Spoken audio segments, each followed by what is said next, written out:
Bom, estamos aqui hoje na nossa segunda entrevista do Café com Nietzsche, com ela, a professora Scarlett Marton, talvez a grande autoridade na pesquisa em Nietzsche no país, e vai esclarecer para nós alguns aspectos da filosofia do Nietzsche. Gostaria de saber como é que a senhora se sente, professora, sendo entrevistada aqui pelo Café com Nietzsche. É sempre um prazer para mim conversar sobre o pensamento nietzschiano. Na verdade, você bem sabe, Rafael, que já há várias décadas eu trabalho sobre a filosofia nietzschiana. Então, é sempre uma grande alegria, um grande prazer conversar a respeito. Muito bom. Professora, para iniciarmos aqui a nossa conversa, um dos conceitos que a senhora lança a mão ao longo da sua obra, né, talvez mais recentemente, é a ideia de que Nietzsche seria um filósofo da suspeita. O que seria essa filosofia da suspeita posta em prática pelo Nietzsche? Na verdade, Nietzsche, filósofo da suspeita, é o título de um livro meu publicado em 2010, em que, de alguma maneira, eu procuro fazer ver que, a diferença dos outros filósofos, Nietzsche nos leva a nós, seus leitores, nos leva a nos questionarmos sobre as nossas crenças, preconceitos, prejuízos, convicções. E isto se dá na medida em que, para Nietzsche, é importante pensar numa outra maneira de agir e sentir. Na verdade, o empreendimento nietzschiano tem por objetivo, antes de mais nada, a criação de uma nova cultura. Nietzsche entende que a civilização ocidental, a cultura ocidental, de maneira geral, produziu um ser humano que é um animal doente, e trata-se, portanto, de retomar em mãos as rédeas do destino da humanidade, contribuindo, assim, para o surgimento de um homem sadio. Um homem sadio, e isto se faz, evidentemente, através de uma filosofia de valores, ou seja, precisamos construir, criar novos valores, outros valores, valores que vão, como eu dizia, concorrer para uma transformação radical da cultura ocidental e, portanto, para o aparecimento de um novo homem. E, para tanto, Nietzsche vai colocar sob suspeita a nossa maneira de pensar, agir e sentir. Ele vai convidar o seu leitor a se questionar. Essa é uma das suas maiores provocações. A diferença da maioria dos filósofos, Nietzsche não está em busca da verdade. Ele entende que, no fim das contas, a verdade nada mais é do que um valor, como outros valores, que orientam também a conduta humana. E a verdade, a busca pela verdade, ela pode, no fim das contas, induzir não só a erros, mas também a atitudes cínicas, hipócritas, enfim, a atitudes que não contribuem efetivamente para o aprimoramento da espécie humana. Portanto, em Nietzsche nós vamos encontrar formas de se relacionar formas de relacionamento com os leitores que estão muito distantes das formas de relacionamento que nós encontramos nos filósofos, de modo geral. Eu quero dizer com isso que Nietzsche não tem longas argumentações, minuciosas demonstrações. Ao contrário, Nietzsche vai procurar fazer com que os seus leitores incorporem, de alguma maneira, essa sua proposta de grande mudança de civilização e de cultura. Será que na época do Nietzsche esses leitores já estavam pela Europa ou ele realmente escrevia para uma época futura? É o que o próprio Nietzsche diz, né? Nietzsche afirma em vários textos seus, no Anticristo, de que falávamos há pouco, em outros textos também, no Esse Homo, que os seus leitores estão por vir, que, enfim, na sua época ainda não há aqueles que têm os ouvidos finos, como ele diz, para entenderem o que ele propõe. Bem, essa é a própria perspectiva de Nietzsche. Não é por acaso que Nietzsche se coloca como um filósofo extemporâneo. Ele não é contemporâneo, né, da sua época, do espírito, da atmosfera cultural, de tudo que está acontecendo naquele momento na Europa, nessa segunda metade do século XIX. Ele pretende trazer algo inteiramente novo. Há uma passagem, inclusive, em que ele diz que seria necessário esperar pelo menos até 1901, vamos pensar, ele está lá no século XIX, né? Até 1901, para que leitores capazes de compreender o seu pensamento surjam. Na verdade, Nietzsche tem uma posição muito peculiar no que diz respeito à história da filosofia, porque se nós pensarmos bem, ele tem uma dívida muito grande com Goethe e Schiller, por exemplo, com a corrente chamada neo-helenista do final do século XVIII, início do século XIX. Portanto, ele parte de um background, por assim dizer, já anterior à sua própria época. E talvez seja precisamente esse deslocamento temporal, o fato de ele se interessar por ideias que o antecederam, não é, de muito, é esse deslocamento temporal que permite a Nietzsche ter um olhar de distância em relação à sua própria época. E, de uma certa maneira, de antever o que estava por vir. Sim. Tanto é que, se nós tomarmos a escola de Frankfurt, toda a crítica à indústria cultural que nós vamos encontrar em Adorno, Horkheimer, etc., não é?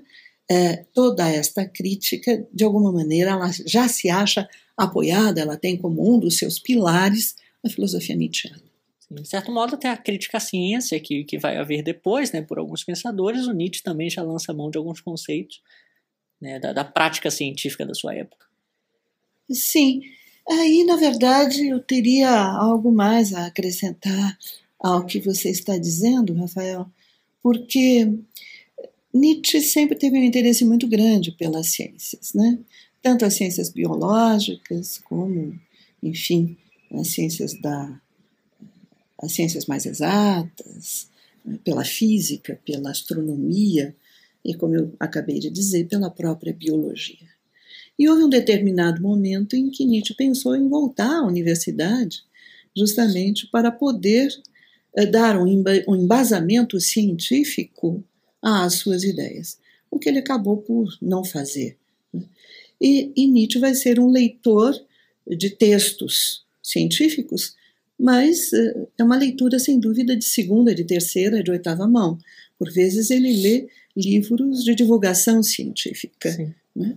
De sorte que o contato com a ciência que Nietzsche teve é um contato ambivalente, no sentido de que, por um lado, ele sempre se sentiu muito atraído pela ciência, e, por outro lado, ele não dispunha do conhecimento científico mais aprofundado que ele tanto desejava para embasar as suas ideias. Mas o fato dele não ter se aprofundado nesse conhecimento científico, isso, de certa forma, fazia parte do seu projeto filosófico ou foi um desejo que o acompanhou assim por um longo tempo, até o fim da vida? Foi um desejo que o acompanhou durante bastante tempo, eu diria até 1886, vamos lembrar que Nietzsche nasceu em 1844, morreu em 1900, mas interrompeu as suas atividades em 1889, quando foi vítima de uma grande crise. Então, tanto perto de ter de encerrar as suas atividades intelectuais, ainda aí ele mantinha esse desejo de ter um conhecimento mais aprofundado, enfim, no que diz respeito à física, à astronomia e à biologia. Eu diria, sobretudo, física e biologia.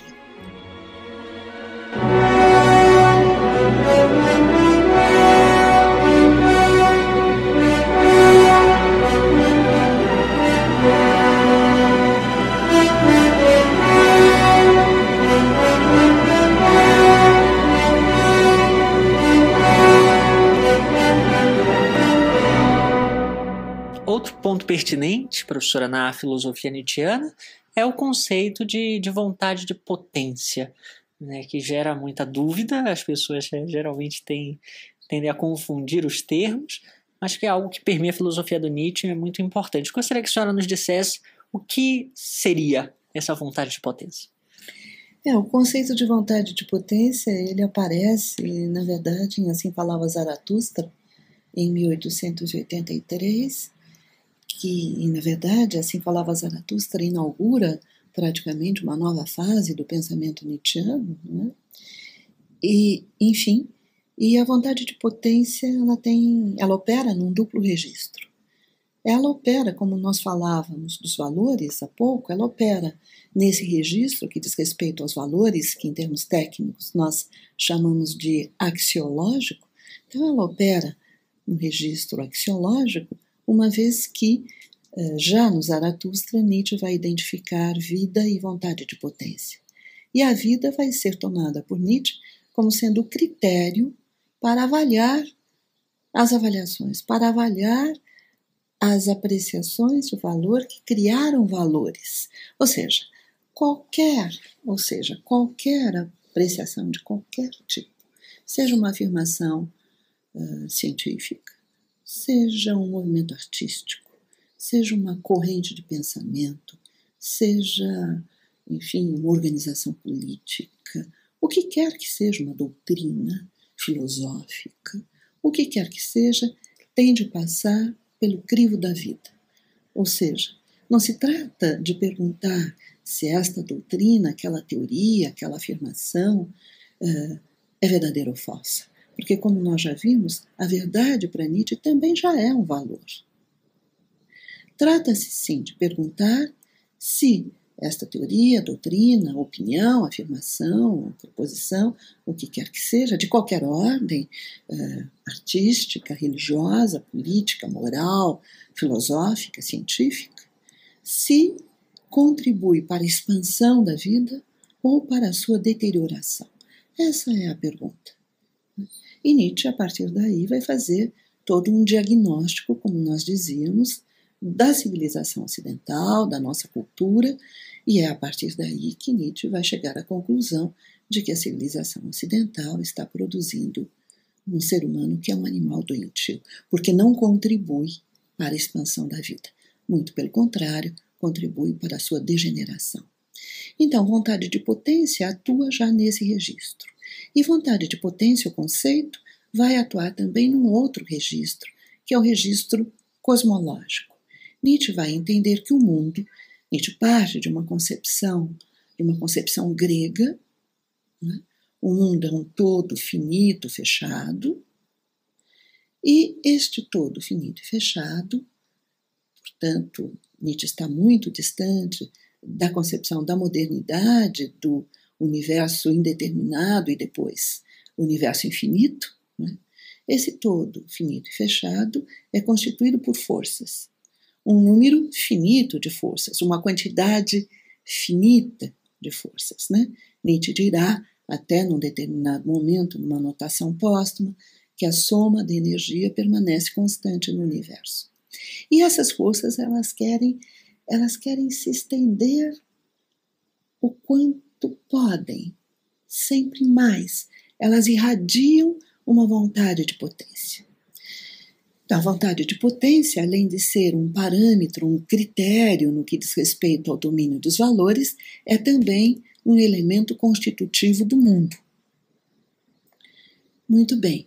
A partir daí, nós podemos trazer algumas características que estão associadas a este conceito nietzschiano de vontade de potência.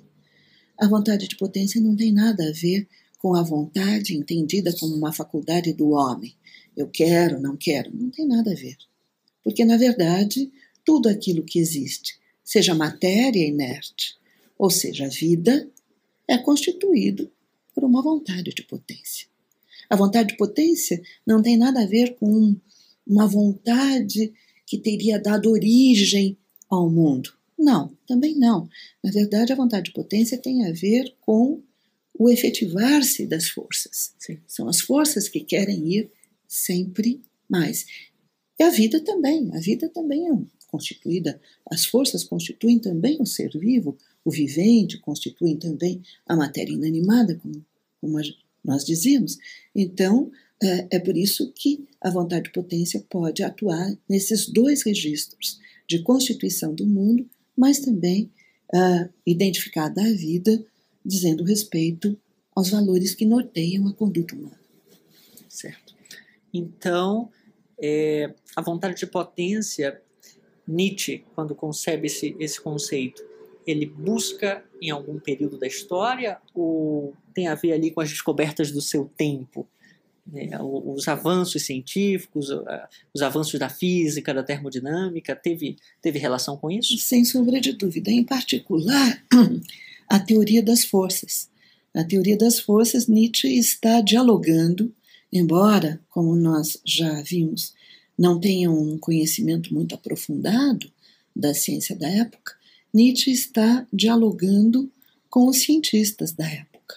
Na época, nós vamos ter, de um lado, os atomistas, que acreditam que há átomos, portanto, partículas de matéria, né? E estes estão ligados a uma corrente positivista, e há os partidários da energética, que acreditam que tudo é força, que tudo é energia. E Nietzsche, sem dúvida, toma partido por esta segunda linha de pensamento. Eu tenho a impressão de que nós precisamos, de alguma maneira, quando entramos em contato com os textos nietzschianos, nós precisamos também avaliar os textos nietzschianos, né? Não podemos simplesmente aceitá-los sem nenhum espírito crítico.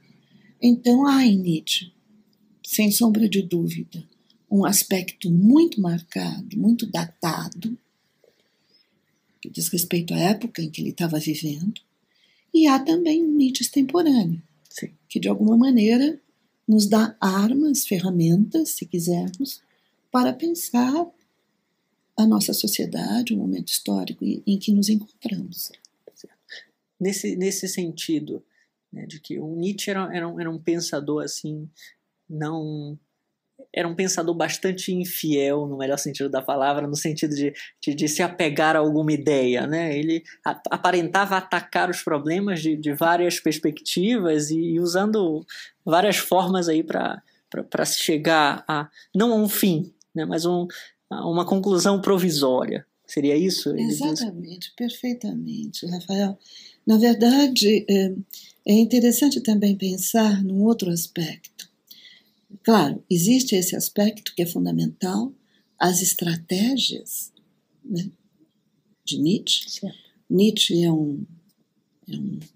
um filósofo que exige do seu leitor, que o seu leitor, na verdade, se preocupe não apenas com o que ele diz, mas como ele diz. Certo. Isto é fundamental.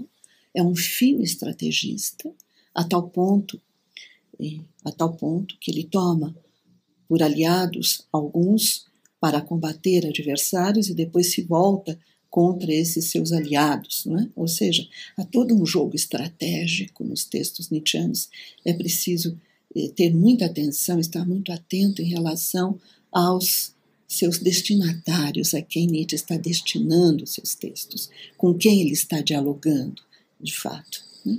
Isto por um lado. Então, é algo que é esperado do leitor de Nietzsche. Mas também é interessante pensar em Nietzsche como leitor. Sim. E aí, igualmente, Nietzsche ele faz apropriações selvagens dos textos que ele lê. Nós não podemos esperar que Nietzsche seja um comentador. O comentador, enfim, é aquele que vai procurar, é o que nós fazemos como historiadores da filosofia. São aqueles que vão procurar, enfim, traduzir em miúdos os textos de Nietzsche, compreender em profundidade, na verdade, lançar uma hipótese interpretativa do conjunto da filosofia nietzschiana e daí por diante. Mas Nietzsche não procedia assim em relação aos seus pares, em relação aos outros filósofos, ou mesmo em relação aos literatos, aos cientistas. Aliás, é interessante, num pequeno parênteses, lembrar que Nietzsche leu muito mais ciência e literatura do que filosofia. Bem, e as apropriações que ele faz das suas leituras são apropriações selvagens nesse sentido. Ou seja, ele toma das leituras aquilo que interessa a ele e dá um novo sentido, ressignifica, faz um trabalho de ressignificação. E daí, para o comentador, para nós que somos estudiosos da filosofia nietzschiana, Nietzsche também é uma ponte para o mundo. É uma ponte para o mundo cultural. Por exemplo, como é possível entender o primeiro livro de Nietzsche, o nascimento da tragédia no espírito da música se nós nunca tivermos ouvido Tristão e Isolda, do Wagner. Na verdade, Nietzsche, nesse livro, está dialogando com essa obra de Wagner. É fundamental. Então, Nietzsche vai nos levar para a literatura, vai nos levar para a música, vai nos levar para a pintura e assim por diante. Sem ter essa, sem focar em uma única temática, né? Ele se lança o seu olhar até para os pré-socráticos, né? Sem dúvida. Essa é a dificuldade quando me perguntam, mas professora, onde Nietzsche fala de não sei o quê? Em toda a obra. Enfim, Nietzsche não tem tratados específicos sobre uma questão específica, mas o que me parece importante salientar é que, e daí talvez o meu apreço tão grande por Nietzsche, não é? É que para mim eu sempre entendi que filosofia e cultura andavam de mãos dadas. A filosofia sem cultura, sem esse caldo cultural, sem esse universo cultural, ela se torna estéril. É uma reflexão, na verdade, estéril, porque ela se torna técnica. Nada além disso. A filosofia ela tem de vir junto com a cultura. E Nietzsche é um filósofo que nos permite, ele traz essa ponte para nós. Para nós compreendermos a filosofia nietzschiana, nós temos realmente de mergulharmos no universo cultural da sua época. A senhora colocou o nascimento da tragédia. Alguns dizem, né, procuram dividir as fases do Nietzsche, e é dito que esse livro corresponde a uma primeira fase do pensamento dele. Uma fase em que ele estava mais próximo de Wagner, de Schopenhauer e de outros autores. Mas, assim, a senhora consegue delimitar bem, para quem nos assiste, qual seria essas fases do Nietzsche? Quantas foram? Se é que dá para se delimitar alguma? É interessantíssima a sua pergunta, Rafael, pela seguinte razão. À medida em que a gente vai trabalhando com a filosofia nietzschiana, nós vamos, evidentemente, procurando progredir. Nós vamos procurando fazer avançar os estudos nietzschianos. Essa sempre foi o que eu considero a minha tarefa, em particular no Brasil, mas também fora do Brasil. É fazer avançar os estudos nietzschianos. Levar mais longe o conhecimento e a interpretação do pensamento de Nietzsche. Durante um bom tempo se acreditou que em Nietzsche existissem três grandes períodos. Na verdade, essa tentativa de periodização ela começa lá no início do século XX, logo os primeiros comentadores da filosofia nietzschiana. Veria três períodos, o primeiro deles começaria com o nascimento da tragédia. E, enfim, em 69, 70, e iria até... Começaria em 69, com os textos anteriores que prepararam, inclusive o nascimento da tragédia, e iria até 76, com a quarta e última consideração extemporânea, e daí por diante, depois o Humano, a Aurora, Gaia, a Ciência, seria um segundo período, e a partir de Zaratustra, um último período. Eu tenho a impressão de que a periodização, nós podemos trabalhar com ela, mas com algumas ressalvas. Se nós levarmos em conta que ela só tem interesse do ponto de vista didático, porque não há compartimentos estanques. Há questões, problemas que atravessam toda a obra. Há problemas de que Nietzsche trata num determinado momento, abandona, depois que toma lá adiante, nos últimos textos, Sim. Outros problemas que são transformados, outros que desaparecem. Então, é com muita dificuldade que nós podemos falar numa periodização, de fato. Né? O que nós encontramos em Nietzsche também, no meu entender, é uma explicitação progressiva das suas próprias ideias.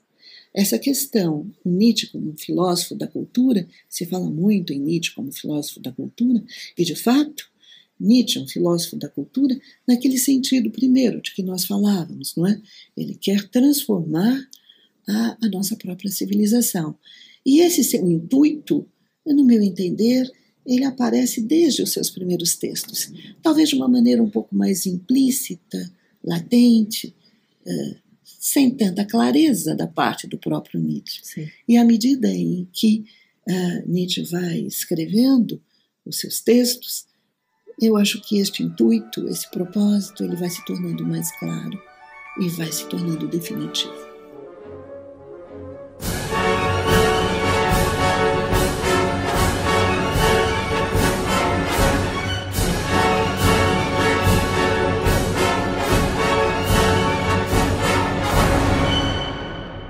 Outro ponto que é colocado na filosofia nietzschiana, né, e que de certa forma, de maneira até um tanto vulgar, tornou Nietzsche muito famoso entre aquelas pessoas que apontam Nietzsche como um ateu, né, que é o conceito da morte de Deus, né, que em um primeiro plano causa muitos erros interpretativos, e por isso eu gostaria que a senhora colocasse esse tema e explicasse um pouco para nós o que seria a morte de Deus e o que Nietzsche pretendia falar com isso. Então, na verdade eu acho que nós temos de ser cuidadosos aqui. Porque Nietzsche não diz que Deus não existe.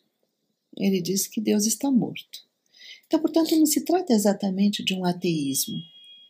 E não se trata de um ateísmo simplesmente porque a questão da crença, crer ou não crer em Deus, é uma questão que não interessa a Nietzsche. Não interessa a Nietzsche diretamente, ou seja, é uma questão de foro íntimo. O que Nietzsche está nos dizendo, quando ele afirma que Deus está morto, é que todos os valores que foram criados, que foram, na verdade, colocados, postos, a partir da figura de um Deus que estaria num outro mundo, são valores que contribuem para a depauperação da vida, para a degeneração da vida. Por quê? Porque a partir daí, o ser humano foi levado a privilegiar a outra vida em detrimento desta, privilegiar o reino de Deus em detrimento deste mundo em que nos achamos aqui agora, privilegiar a alma em detrimento do corpo. Quando Nietzsche traz o seu projeto de transvaloração de todos os valores, um projeto que implica a criação, como nós dizíamos, de outros valores, Nietzsche entende que os valores a serem criados têm de estar em consonância com este mundo, esta vida e este corpo que nós temos. Só assim será possível ao ser humano se expandir, florescer e daí por diante. Então, na verdade, eu tenho a impressão de que, antes de mais nada, é preciso fazer essa correção de rumos. Não é por isso, nem por isso, evidentemente, que Nietzsche seria a favor das religiões. E não seria porque Nietzsche entende que as religiões, de modo geral, embora ele prefira até o budismo ao cristianismo, mas essa é uma outra conversa, as religiões, de modo geral, elas são domesticadoras. O ser humano passa a ser domesticado. Domesticado porque ele tem de se adequar a uma série de normas de conduta que talvez não digam respeito a ele individualmente. É por essa razão também, eu já agrego aqui, que em Nietzsche nós não vamos encontrar uma moral entendida como as tábuas da lei de Moisés, ou coisas dessa ordem, né? Que nos diga, uma moral que nos diga como nós devemos agir. Não, nós vamos encontrar em Nietzsche uma ética, sim, que são princípios, e essa ética é uma ética que consiste, antes de mais nada, na ideia de que nós precisamos afirmar a vida tal como ela é, e não tendo uma experiência supraterrestre. Acho que seria alguma coisa nessa direção. E na nossa sociedade, professora, como Nietzsche reagiria, né, depois, né, da sua época,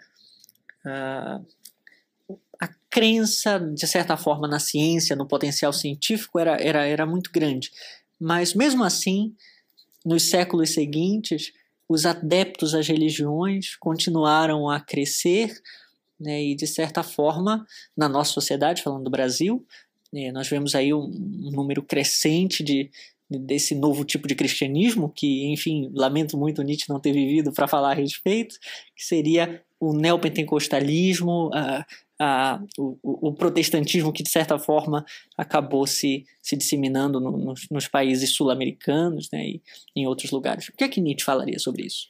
Eu tenho a impressão de que ele diria, por um lado, que é uma atitude inteiramente covarde e que, por outro lado, corresponde a um projeto de domesticação. Nós podemos examinar cada um desses pontos. Por que é uma atitude covarde? Porque Nietzsche entende que o sofrimento faz parte da existência. A religião, ela vem simplesmente para camuflar o sofrimento. E quando nós pensamos, não é, nesses movimentos religiosos a que você fez referência, são movimentos que, no fim das contas, prometem soluções muito imediatas, imediatistas, para problemas muito localizados. Ou seja, de modo geral, prometem eliminar o sofrimento. Mas o sofrimento faz parte, no entender de Nietzsche, faz parte integrante da existência. Daí serem atitudes covardes, porque não querem encarar a existência, a vida tal como ela é. Bem, e por outro lado, correspondem a um projeto de domesticação, na medida em que se trata de converter os fiéis em animais de rebanho, né? Com um único pensamento, uma única maneira de agir, enfim, e evidentemente, tudo isso a partir de um projeto de poder.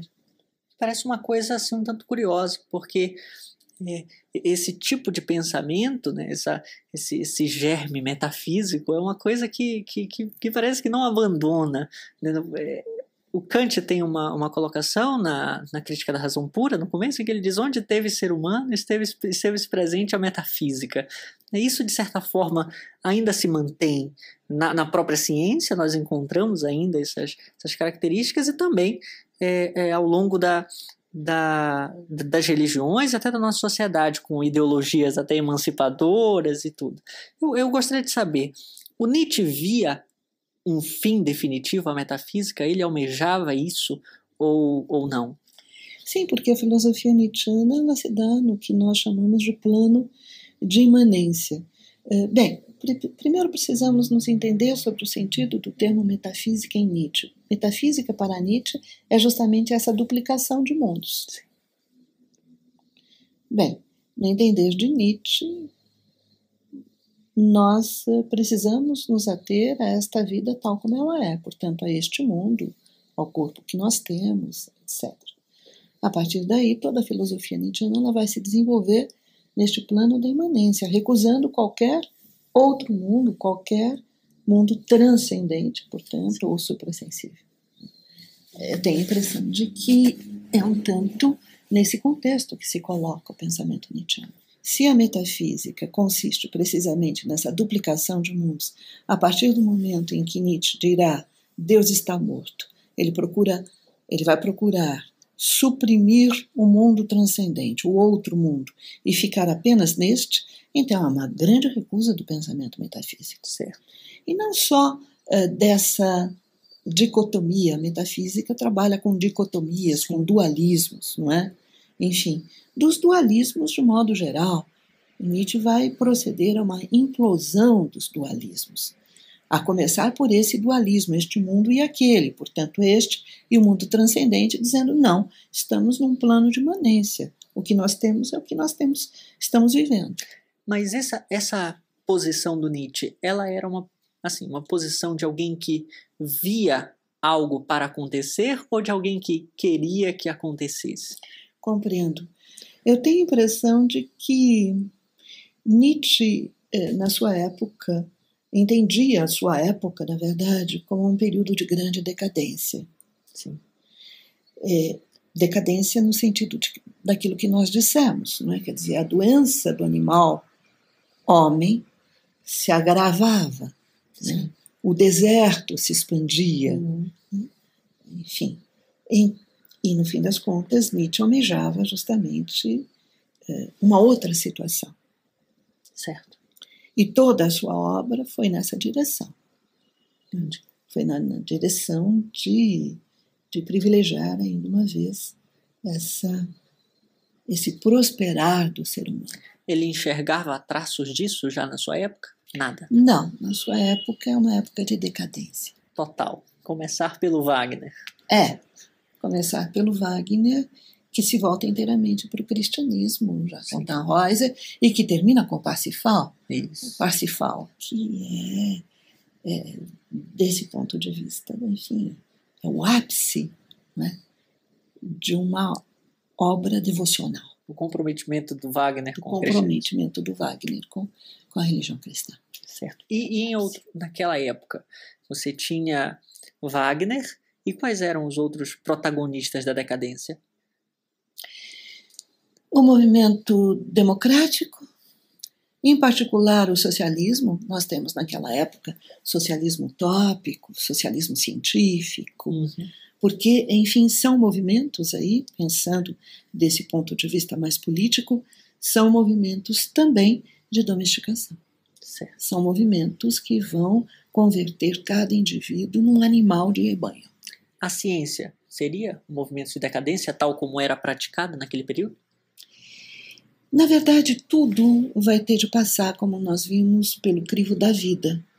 Então, Nietzsche vai apreciar muito mais os métodos científicos do que os resultados científicos. Certo. Porque Nietzsche vai entender que o método científico dá aquela disciplina necessária ao filósofo, o rigor necessário ao filósofo, no tratamento dos diferentes temas. Mas é claro que Nietzsche tem as suas preferências no que diz respeito às diferentes correntes do pensamento científico. Né? Nós acabamos de conversando aqui, já conversamos sobre os atomistas e os partidários da energética, e tomava lá as suas posições.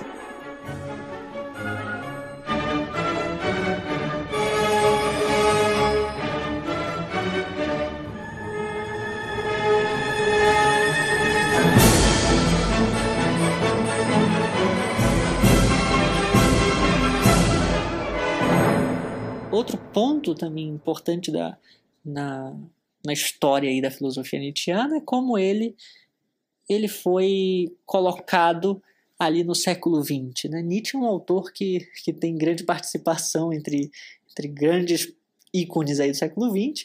Gostaria que a senhora falasse um pouco a respeito, a começar pelo Freud, né? que aí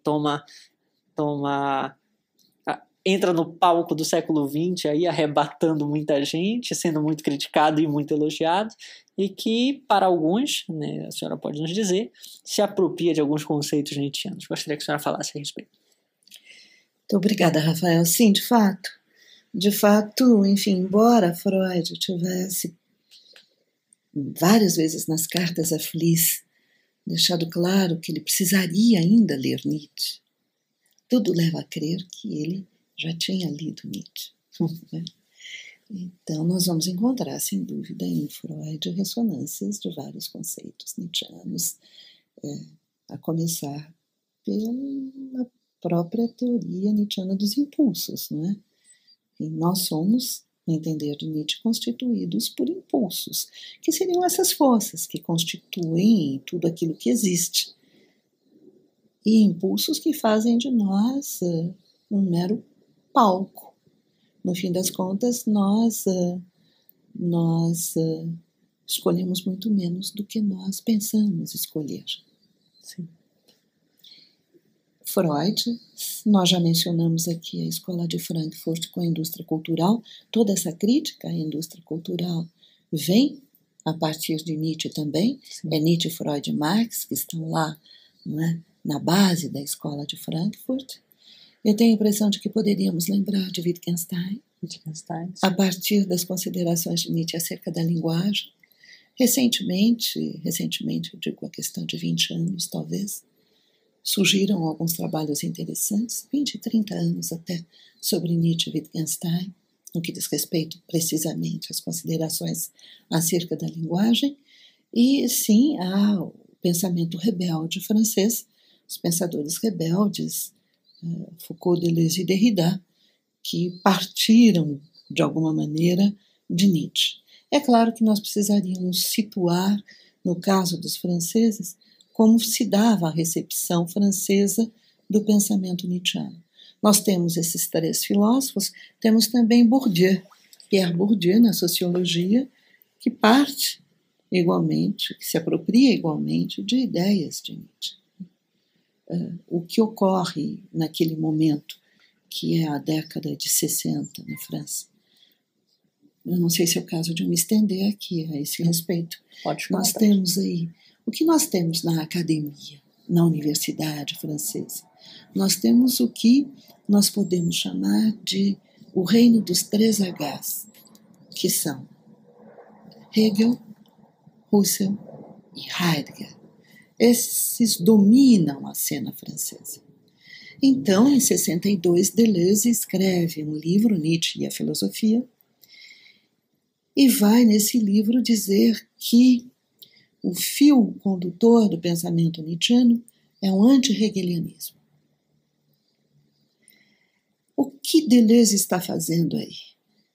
Tenho a impressão de que há grandes equívocos na leitura deleuziana. Eu cheguei a escrever e publicar a esse respeito no Brasil e na França.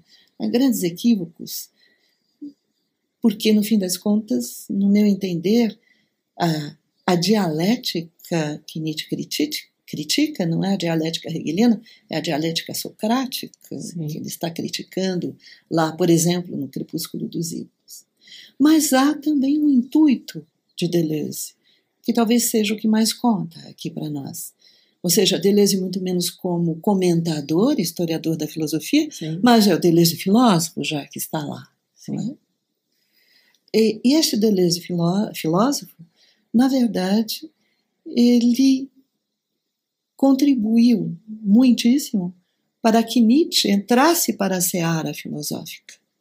Nietzsche não era considerado filósofo na França. Então, para tanto, era preciso armar Nietzsche com as armas habituais da história da filosofia. Portanto, ao fazer de Nietzsche um grande adversário do hegelianismo, Deleuze estava colocando Nietzsche em pé de igualdade com Hegel, portanto, em pé de igualdade com um destes que faziam parte do reino dos três Hs, que era o reino, que eram os filósofos dominantes. Também Hegel usa Nietzsche ao seu propósito? Ele tem essa... ao seu projeto filosófico? Se Nietzsche usa Hegel? Não, se o Deleuze usa Nietzsche ao seu projeto filosófico, se ele faz uso disso. Sim, sem dúvida, porque no fim das contas, em Deleuze, filosofia e história da filosofia se confundem. Nós cometemos um erro quando tomamos Deleuze unicamente como historiador da filosofia ou comentador. Ele já é filósofo ali. Foucault também contribuiu muito nessa direção de introduzir Nietzsche no panteão filosófico francês, porque ao reino dos três Hs, Hegel, Husserl e Heidegger, Foucault vai substituir um outro triunvirato, que é Nietzsche, Freud e Marx. Sim. Então, é muito interessante também, e eu queria aproveitar para trazer uma observação nessa direção, quando nós estudamos Nietzsche e os seus leitores, os seus comentadores, há um trabalho todo a ser feito no sentido de examinarmos a recepção das ideias de Nietzsche. Nietzsche não é um pensador, não é que escreveu, por exemplo, a Genealogia da Moral, e a Genealogia da Moral está ali na estante, dentre outros livros, catalogados já como um livro de filosofia. Houve todo um trabalho no sentido de construir Nietzsche como objeto de conhecimento, de fazer de Nietzsche um filósofo, sim, de tomá-lo enquanto tal. Eu acredito ter contribuído um tanto nessa direção com o meu Nietzsche das forças cósmicas aos valores humanos. Vamos mostrar os seus livros. Porque naquele momento Nietzsche não fazia parte, não era um objeto de conhecimento no domínio filosófico no Brasil lá atrás. Na época dele, Nietzsche, como ele era visto? Ali, logo depois ele ter perdido aí suas faculdades mentais, né? Ele foi muito lido. Qual foi o período em que ele ressurgiu assim realmente? Nietzsche começa enfim, a ganhar leitores nos 3 meses que antecedem a crise de Turim, no final de 88. Aí começam a chegar às suas mãos cartas de leitores, começam a ser publicadas resenhas dos seus livros, ou seja, quando começa a chegar o reconhecimento pela sua obra, ele, na verdade, perde o domínio aí das suas faculdades mentais, como você disse. E a partir daí, nós temos de lembrar também do trabalho todo desenvolvido pela Elisabeth Förster Nietzsche, a irmã de Nietzsche. E, trabalho não tão bom assim, né? Por um lado, não. Por um lado, certamente não. Porque Elisabeth havia se casado com Bernard Förster, um antissemita notório, se instalaram aqui no Paraguai, onde criaram La Nueva Germania, a Nova Alemanha, trouxeram colonos. Esta era uma colônia que se pretendia ariana. Ao final de um ano, o empreendimento malogrou por completo, não haviam previsto malária, febre amarela, etc. O Bernard Förster se suicida, Elisabeth volta para a Alemanha totalmente endividada e vê que os livros do irmão vendem. Que maravilha! A partir daí, espírito empreendedor, não é? Passa a publicar. Leiloa manuscritos, enfim, organiza edições caras e outras muito populares, etc. Inventa obras que não existem, inventa a vontade de potência, como se fora um livro que nunca existiu de fato, falsifica cartas, etc.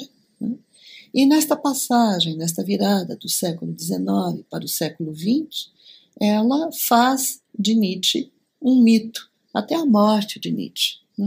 Consegue recursos para comprar uma vila, a Vila Zimmerblick, em Weimar, instala Nietzsche lá, cria os arquivos Nietzsche, expõe Nietzsche aos olhares curiosos dos visitantes. Romarias eram organizadas naquela ocasião, veste Nietzsche com longas túnicas, como se fosse um profeta, e daí por diante faz de Nietzsche o ídolo das revistas. Ele está em toda parte, né? Escreve uma longuíssima biografia de Nietzsche em 3 volumes, e daí por diante, ou seja, ela contribui para a divulgação e a deturpação do pensamento nietzschiano. Ela teve um vínculo muito forte com Hitler, que esteve lá na Vila Zimmerblick velando o corpo de Elisabeth quando ela morreu. Ela foi enterrada com as honras nacionais do Terceiro Reich. Daí todos esses equívocos de Nietzsche, precursor do nazismo, são deturpações que vieram dessa situação. E, bom, então eu volto àquilo que nós dizíamos antes, é sempre preciso situar um tanto a recepção do pensamento nietzschiano. Que usos foram feitos em diferentes momentos do pensamento nietzschiano. Hoje em dia, em que estágio nós estamos do pensamento? Então, falando um tanto... Sim, podemos falar dos estudos Nietzsche no Brasil e fora do Brasil também. Eu começo por fora do Brasil. Como estão os estudos Nietzsche na Europa? Bem, eu dirijo um grupo de pesquisa com colegas europeus, o GIRNE, e acabamos agora com outros colegas de criar o Hyper-Nietzsche, um segundo grupo de pesquisa. Trata-se, evidentemente, de colegas que são pesquisadores da filosofia nietzschiana, que não são exatamente divulgadores. Certo. Eles podem até escrever textos introdutórios, como eu mesma fiz, mas são pesquisadores, portanto, querem levar adiante a chamada, no jargão, Nietzsche-Forschung, né? A pesquisa internacional Nietzsche. E nós temos alguns países, eu diria, que são expoentes nessa direção. Eu tenho de falar da Espanha. Os colegas espanhóis fizeram um trabalho extraordinário de tradução de todas as obras de Nietzsche, todos os fragmentos póstumos e toda a correspondência, e tudo isso com um instrumental crítico muito acurado. Então, a pesquisa Nietzsche está prosperando na Espanha, na Itália desde sempre, porque foram os italianos, na verdade, que promoveram uma nova edição dos textos de Nietzsche, sem as deturpações da irmã, etc., né? A edição Colli Montinari, e os colegas, a partir daí, então, levando adiante. Vontade de Potência foi revisto, né? Vontade de Potência foi desqualificada como sendo um livro, não é um livro, não. Nunca existiu como livro, foi uma invenção da Elizabeth, né? Enfim. E agora eu diria que já estamos aí na terceira geração, depois de Colli Montinari, que continuam fazendo um trabalho extraordinário de fontes. O trabalho que eles fazem é um trabalho que toma Nietzsche como leitor, quem Nietzsche leu, etc., e fazem um levantamento das fontes de Nietzsche.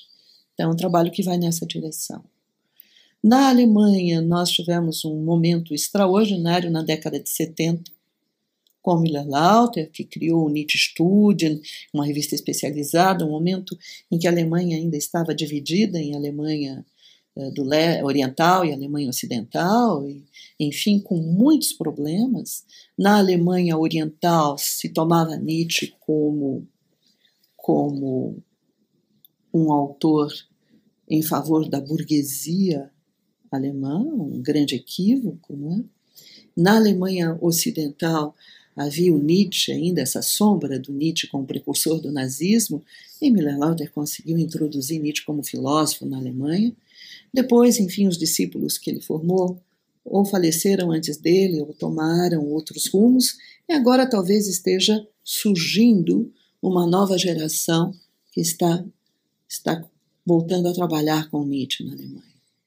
Na França, depois do pensamento rebelde, desses pensadores Foucault, Deleuze e Derrida, a partir da década de 80, final da década de 80, começou a surgir também uma nova geração, estamos já na segunda geração de pesquisadores de Nietzsche, que fazem, de fato, a história da filosofia segundo os moldes franceses de história da filosofia, que são os moldes a que a nossa universidade no Brasil está mais os moldes, enfim, que a nossa universidade brasileira tem seguido, ou parte da universidade brasileira. Então, temos também os pensadores anglo-saxões, né? Os ingleses e os norte-americanos, que, curiosamente, na sua maioria, estão ligados muito mais a departamentos de literatura do que departamentos de filosofia, propriamente. E a tendência no pensamento anglo-saxão é trabalhar com problemas muito localizados nos textos de Nietzsche. Eu tenho a impressão de que isso pode trazer a sua contribuição, mas também, enfim, tem os seus inconvenientes, porque só dá para trabalhar, no meu entender, com um problema localizado no texto se você tiver uma visão de conjunto. Se você não tiver uma interpretação de conjunto, não dá para você delimitar um problema específico. Então, no meu entender, é a avaliação que eu faço, enfim, há textos que são textos desses colegas pesquisadores de Nietzsche nos Estados Unidos e na Inglaterra, que são textos que não trazem uma grande contribuição por vezes, porque eles ficam ali se atendo a questões muito, muito específicas. Então, de modo geral, esta é a cena internacional. É isto que nós encontramos fora do Brasil. Na América Latina, pensando do México até Chile e Argentina, nós encontramos um ou outro pesquisador, mas não temos nenhum grupo muito organizado. Talvez na Argentina com a Mônica Cragnolini, uma revista, um grupo, mas a partir muito mais das questões ligadas atualmente. A Mônica tem trabalhos importantes no que diz respeito ao comentário nietzschiano, mas nos últimos tempos ela tem se voltado para as questões relativas à bioética. Sim. Então, eu diria que este é o panorama. Claro, na Europa nós vamos encontrar em outros países também pesquisadores, colegas que estão trabalhando, né? Eu penso na Holanda, o grupo de Nijmegen, na própria Alemanha, como eu disse, estão surgindo diferentes grupos, né? Enfim, Portugal, muito incipiente, temos lá um grupo, o NIL, surgindo, incipiente porque recente, né? Sim. Pesquisadores jovens que estão lá. Enfim, eu diria que esse é o quadro geral. Estamos falando da pesquisa em Nietzsche a nível internacional. Eu gostaria que a senhora falasse um pouco sobre o GEN, que está completando aí 20 anos, né, com uma vasta publicação, né, não só da sua parte, mas de todo o grupo. Gostaria que a senhora falasse um pouco sobre essa pesquisa em Nietzsche no Brasil.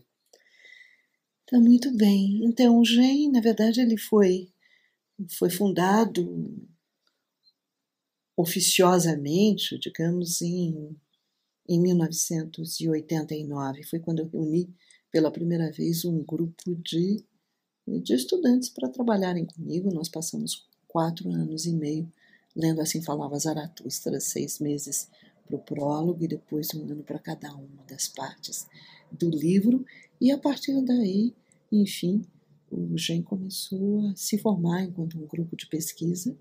Em 1996, eu tive a oportunidade de fundar oficialmente o GEM, junto ao Departamento de Filosofia, reunindo aí pessoas de vários lugares do país que se formaram no contexto do GEM e que depois se tornaram formadores nas suas universidades, nas suas instituições. E, enfim, hoje o GEM agrega pesquisadores brasileiros desde o Ceará até o Rio Grande do Sul e, inclusive, pesquisadores italianos e franceses. Houve uma grande ampliação do grupo.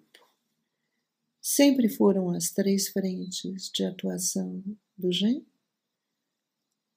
Primeiro, os cadernos Nietzsche, fundados também em 1996, e eu respondi pelos cadernos Nietzsche até o número 25, e a partir do número 26, Ivo da Silva Júnior e Márcio Lima, Ivo da Silva Júnior inicialmente, mais para adiante, Márcio Lima, assumiram a responsabilidade pela revista.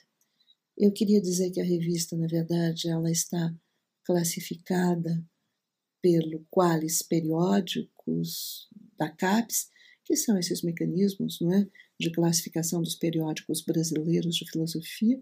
Ela está na mais alta classificação, que é a A1, está dentre as pouquíssimas revistas que são as melhores do país. E ela sempre se norteou por 2 linhas, que, enfim, que eu brinco, são as nossas coordenadas cartesianas, né?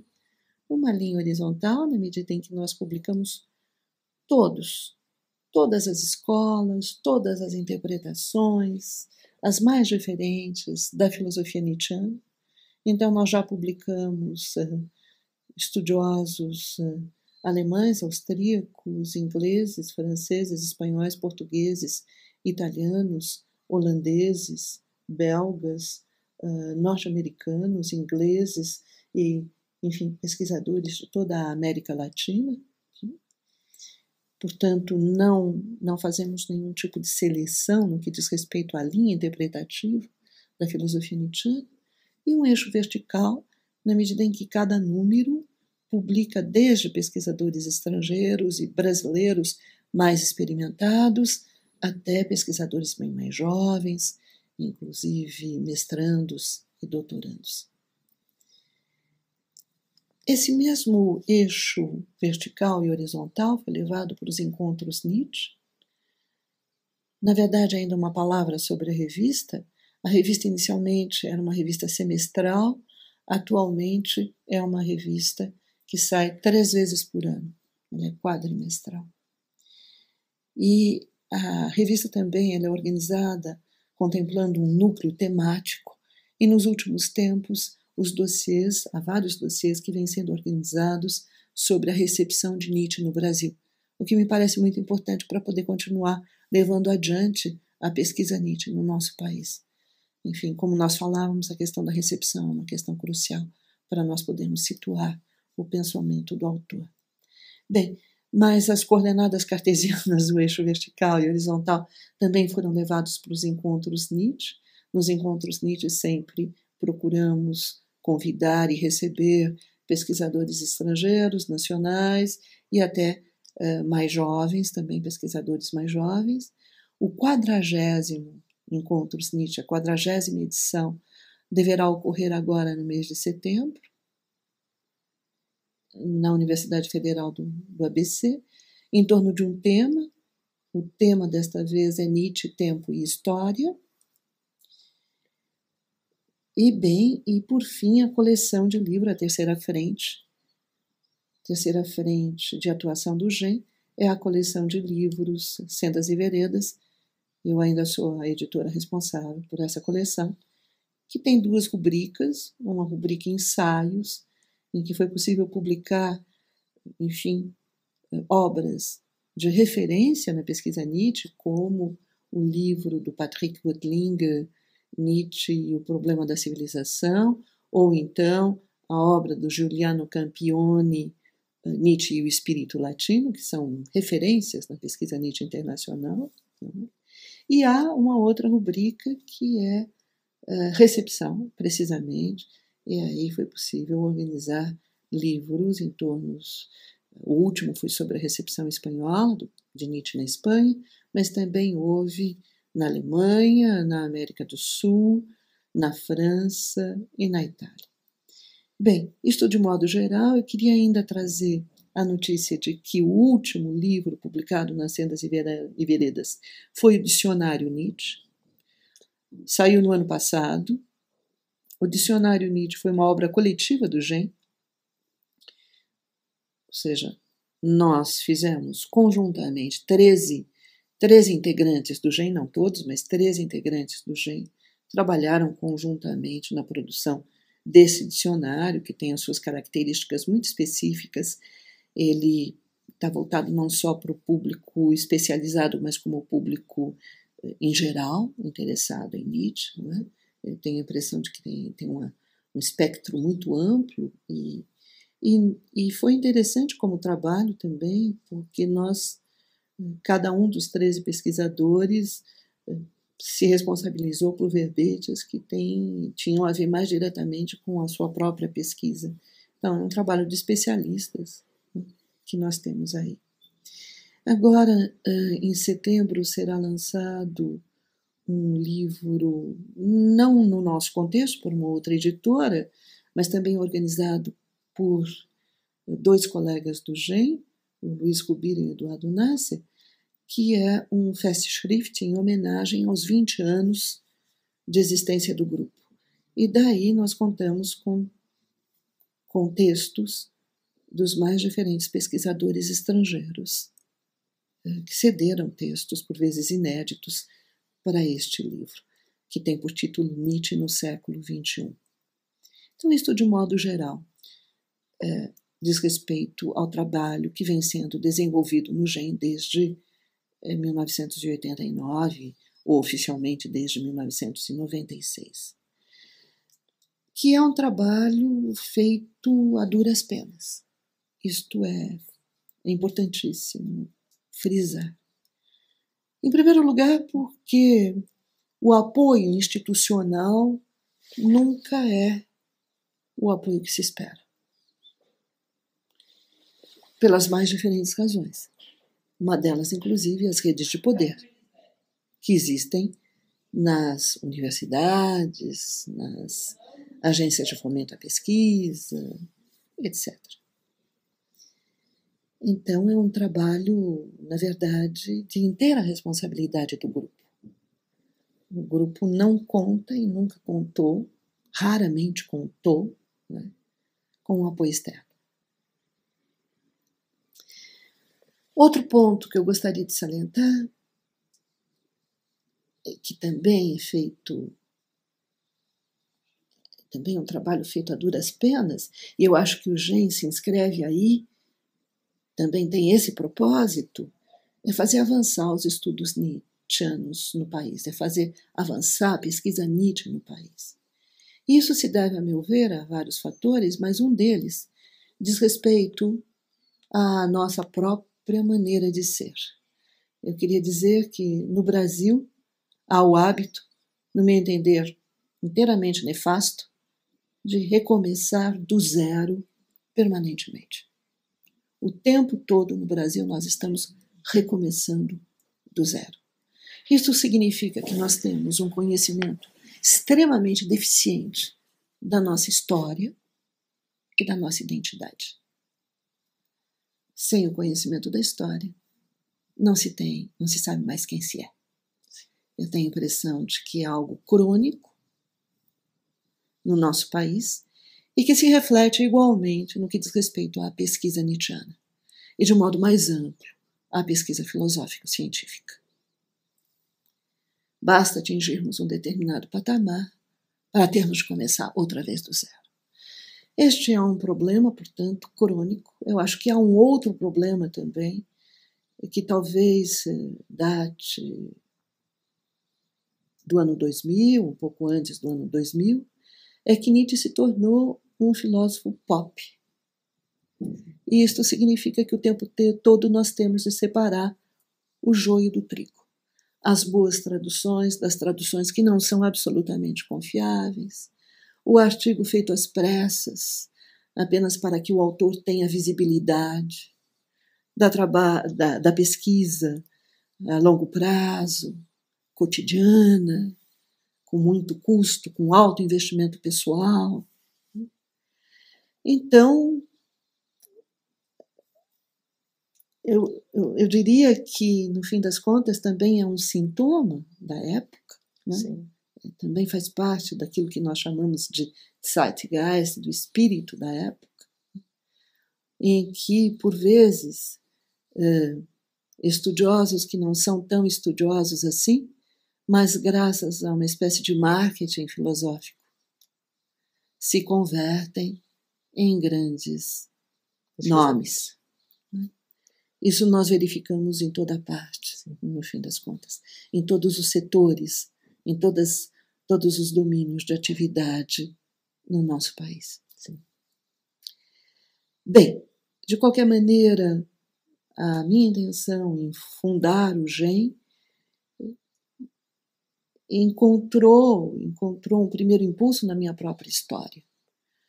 Porque quando eu entrei no Departamento de Filosofia da Universidade de São Paulo, a formação era ainda um ideal. Havia ainda um ideal de formação. Agora, certamente, isso desapareceu, mas naquela ocasião, né, era importante formarmos as novas gerações. Isso desde o momento em que eu entrei como aluna no primeiro ano de graduação. E que deixou marcas no meu percurso, na minha trajetória. E foi nesse contexto que surgiu a ideia do GEM. O GEM, tal como eu entendi e continuo entendendo, é, antes de mais nada, um grupo de pesquisa que visa a formação. Porque sem a formação não é possível fazer avançar a própria pesquisa. E eu acredito que nesses 20 anos o grupo tem se mantido fiel a esse propósito.